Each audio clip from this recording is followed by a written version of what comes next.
In this video, we're going to be talking about the formatting requirements for all written assignments for this course. The formatting requirements are located on the Essay Must page, and remember that you can find a PDF version for downloading, printing out, whatever, by looking for the printer icon at the top right of any page. Note that there's a pre-made template ready for you to use. To find it, go to the Resources page and click on the MS Word Essay Template. That will allow you to download a file that you can then open in Microsoft Word.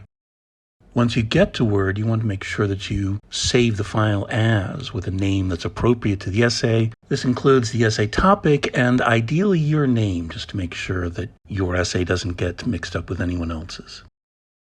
There's also a Google Docs version of the template. You find that on the Resources page as well. You open that and then click on Use Template. Once again, you give it a file name, and then you're ready to go, and you can start setting up your paper. If you are starting from scratch, that's okay, but there are certain things that are required for all papers just so that they all look the same, and the emphasis is on the content. First of all, you want to make sure that you have standard margins. Make sure your text is a standard font size, and that is double-spaced. That makes it easier to read and easier to make comments when your paper is being reviewed. You want to indent the paragraphs so that you can tell where a paragraph begins. A lot of material we see on the web has an extra space between paragraphs. Don't do that in academic writing. That's what the indented paragraphs are for. Now we want to add a cover sheet. To do that, we can insert a page break and then include the material that should go on the cover. That includes the title of the essay, the assignment that it's for, the date that it was written, and so forth. Again, this is standardized formatting so that when someone's looking at a paper, they can tell exactly what it is and who it's from and what it's about, and focus on what it is that the author is trying to say, what it is that they are arguing about the topic at hand. Once you've entered the information for the cover page, you can double space it, center it horizontally, and then add some returns to center it vertically.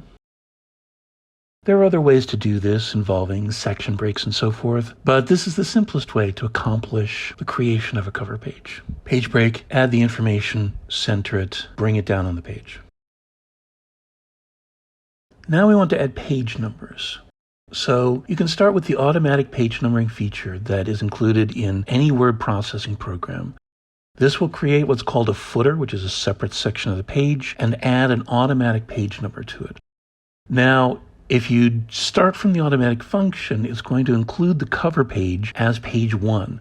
But the cover page is not numbered. Your content starts after the cover page.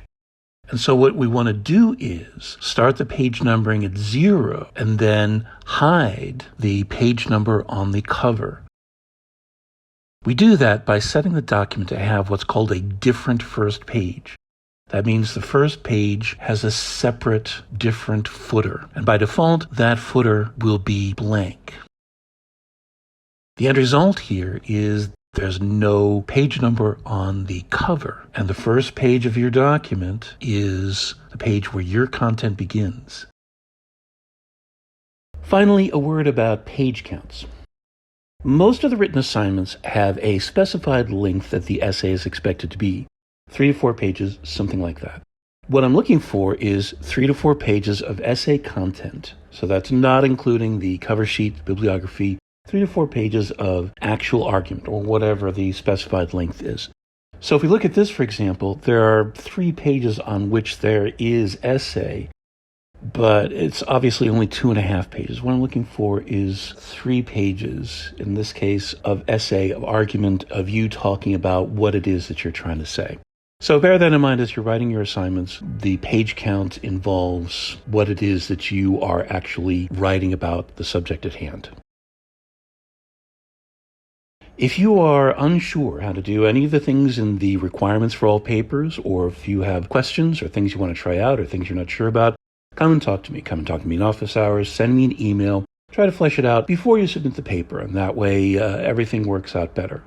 So use me as a resource, and good luck on your assignment.